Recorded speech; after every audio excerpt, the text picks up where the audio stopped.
bigla po mag-disappear lahat. Bakit? Because they were convicted of their sins. Wala po tayong karapatan na mag-judge sa ibang tao. Okay? Ang Panginoon naman po nakakita natin mga puso. Pero, ito pong adulterer na ito, nung tumayo na ang Panginoon, anong sabi ng Panginoon sa kanya? You are forgiven. Go? No, go in peace. Go and sin no more. Meron pong commandment. Hindi po porque na-forgive na tayo, ay sige, meron na ako 70 times 7. Sige, 400, ano yun? 70 times 7 equals? 490. Ako, every minute, meron akong pwede akong magkasala. Kasi, forgive pala ako. You are mistaken. Ang gusto ko po sabihin dito, na ang banal na espiritu po, meron po tayong unforgivable sin. Kapag po, saan po ang source ng conviction? Sino ba nag-convict sa atin? Ang Holy Spirit. Ayan. Kapag po may nadadama kayong takot sa loob, ibig sabihin meron pa po kayong conviction. Pag numb na, sinasabi niya numb na, kahit anong conviction ng Holy Spirit, baliwala na, yun po yung pinatigas na ang inyong puso katulad ng kasing tigas ng semento. Na lahat po ng kasalanan nyo na justify nyo. At sasabihin nyo, save pa rin ako. Yun po yung mga Kristiyano, mga pastor, na andun sa infierno. Kasi alam po nila ang salita ng Diyos. Pero hindi nila ipinamumuhay. That will start from me. We had a wonderful time this weekend with the leaders. I praise God for the leaders. Talaga po, kahit po, kasi naglista po kami ng good traits at positive, negative traits. At isa po ako dun sa winners sa mga may lista ng negative traits. Isipin niyo, si pastor, ang daming lista. Yung mga pastor ang manalo.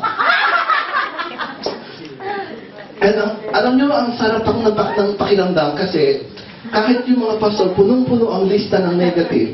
Alam niyo kasi, bakit puro negative na nakikita? Kasi nandito kami sa party, kita-kita natin. Kayo medyo nakatago kaya hindi namin makita.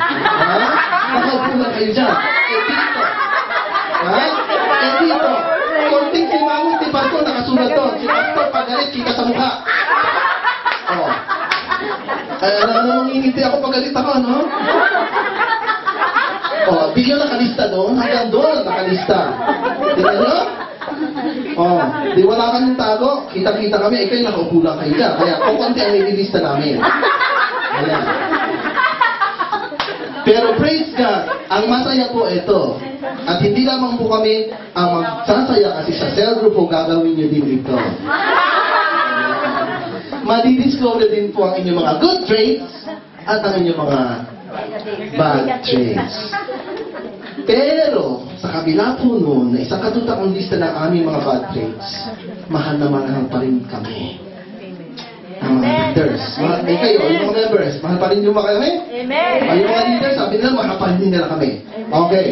So, yun po ang maganda sa pamilya. Maganda po yung nakikita po natin, yung transparent tayo. Hindi yung mahal lang kita sa good traits mo.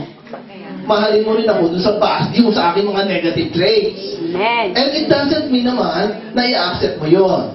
Magiging accountable. Ayan, andyan ka na naman. Nagsisimamot ka na naman, pastor, kitang-kita na naman yan. Nagalit ka na naman. Diba? So you will be accountable and the person would realize, yung pala ang dapat kong baguhin. Kasi kapag po wala nagsabi, akala natin okay lang. Akala natin okay lang ang magsinungaling. At nag-aaya pa tayo, magsinungaling tayo. Sabihin natin na ano ba yung narinig kong magsinungaling tayo? Magsisinungaling ako kasi ganito. Ayan? Hindi ko nasasabi yung mga ano. Okay?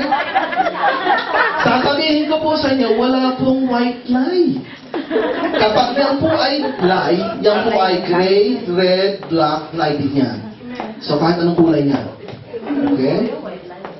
Yeah. So, hindi po porque nagkakasala tayo, no? Itutuloy natin yung kasalanan niyan. minsan naman po pinayagan si David na magkasala. Minsan na. At nung siya po nag-repent, pinag-give siya. Okay? Pero si Saul po, nagkasala po siya. Alam niyo, isa sa magandang trait na ginawa ni Saul, ang unang-unang bagay na tinanggal niya sa kanyang kaharian ay yung mga witchcraft. Ayan, tinanggal niya yan. Tinanggal niya kasi karungadumang nakasalanan niya sa harap ng Panginoon. Okay? Tinanggal niya yan during his reign. So very good. 1 point. Kung ano, bibigyan ng star. Kung kayo yung mga estudyante is bibigyan ng star. Pero, nung ikinuman ng Lord na, itong si Haring Agag, ano ba pangalan? Ega. No? Ega. At saka yung kanya mga, yung lahat, tupukin nyo, patayin lahat, huwag magtitira.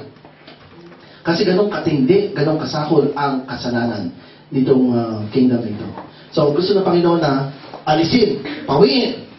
Pero ang ginawa po ni Saul, itinira niya po yung mga matataba at yung mga pastures na at saka yung pong mga para sa kanya, mas gusto niya na sundin yung kanyang gusto kaysa gusto ng Panginoon. Kasi akong hari, akong masusunod. Okay? Yung suggestion mo, hindi papasa sa akin. Yun lang gusto kong patayin ang papatayin ko. Okay? So, andyan po yung mga ayaw mag-respond and ayaw mag-respect sa divine authority. Sino yung dito na, okay, gagawin ko yung gusto kong gawin, pero huwag mo akong sasabihan kasi ayaw kong sumunod sa'yo kasi hindi kita susundin. Ang masusunod yung aking patakaran sa buhay ko. Kasi ang patakaran ko sa buhay, itong prinsipyo ko sa buhay, ito ay iba. So yung prinsipyo mo at prinsipyo ko magkaiba tayo. So kung ikaw ang authority na binigay ng Panginoon sa aking buhay, hindi kita susundin kasi ang prinsipyo ko mas mahalaga kaysa sa prinsipyo mo. Yun po ang pagkakamali. Porque inilagay na sa kaharian, binigyan na siya ng authority para sa kanya, mas mahalaga ang kanyang desisyon kaysa ang desisyon ng Panginoon. Ang Panginoon po pag nagbigay siya ng order, mayroon po layunin. Hindi naman po siya bigay-bigay ng utos ng utos. Yun po ay para sa kabutihan ng kanyang reino. Kasi po, King Saul is representing the nation of God. It's a chosen nation. So gusto ng Panginoon banal. So hindi siya, para sa Panginoon mayroong cleansing. Mga kapatid, ang sinasabi ko, yung conviction ng Holy Spirit, natatapos yun kapag hindi mo na pinapakinggan. May cleansing. Kung yung puso mong yan ay hindi na tinatablan ng preaching of the word every Sunday. Kung yung puso mo yan, lahat ng maririnig mo ay nagbabounce. Kasi para sa'yo, prinsipyo ko ang masusunod, hindi yan ay pinipreach mo. Yan pinipreach mo yan ay, alam ko na yan, pero hindi yan papasa sa aking standard. Okay? Kung umabot ka sa point na yan, wala ka nang tatanggapin kundi ako. Mapapagaya ka na kay Lucifer. Ano ba nangyari kay Lucifer? Ha? Naging rebelde siya kasi mas marunong pa siya sa Diyos. Gusto niyang maisupera ang pagiging Diyos ng Diyos. Sasabihin natin, pero pastor, rebelliousness lang naman yun. Nag-rebelde lang siya. Alam niyo ba, yun ang original sin eh. At yung rebelliousness na yun, saan nagmula? Sa pride. Ayan, careful. Si Lucifer, kaya from the throne room of heaven, doon po siya, kasi siya po pinaka song leader, siya po pinaka-highest worship leader ng mga angels. Kaya ando siya sa harap ng Diyos na minister. From that throne to hell. Ngayon, kung tayo po ay susunod sa example nitong mayabang na si Lucifer. Okay, andito ako. Alam ko lahat. Matalino ako. Alam kong ginagawa ko, huwag mo akong sabihan. Alam ko ang prinsipyo ko, huwag mo akong pakialaman. Mas marunong ako sa inyong lahat. Kasi I have my background. I have all the knowledge. Alam niyo po ang hinahanap ng Panginoon? Ordinary people. Ang hinahanap ng Panginoon yung mga empty of themselves. Bakit? Bakit kailangan tayo na empty? ng ating kayabangan? Bakit tayo kailangan ma-empty ng ating mga kaalaman? Bakit kailangan ma-empty tayo ng lahat na ito na para sa atin ay kakayanan natin? Why is there a need for us to be emptied? Do you know the reason? So that God can fill us. So that God could fill us not only with His talent but with power. Ang mahalaga po, yung kapangyarihan. Hindi po yung kaalaman. Yung kaalaman po lang yan po lahat meron yan. Si Satanas po, alam ni Satanas ito lahat. Kaya pag ikaw ay nag-justify ka, si Satanas ang kasama mo. Kasi Satanas knows it. And yun na yung pagiging pilosopo ni Lucifer, kaya-kaya niya pong isupport ang inyong pagiging pilosopo.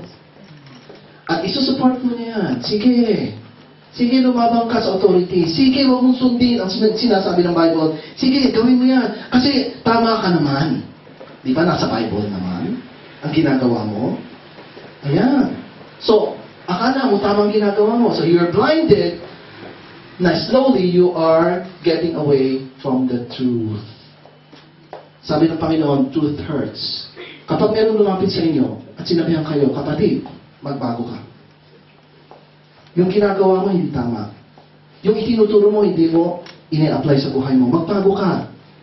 Truth hurts. Kapag narinig mo yan, kasi marami na tayo naring ganyan. Puro ka naman. Iglesia, puro iglesia. Pagdating mo sa bahay, ano itsura mo? Be careful. Kasi nakikita tayo yung masyado tayong nasa limelight. Katulad ng sinasabi ko ito.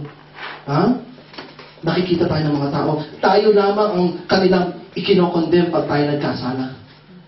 Kasi alam nila na dapat tayo, ang standard natin ay heavenly standard.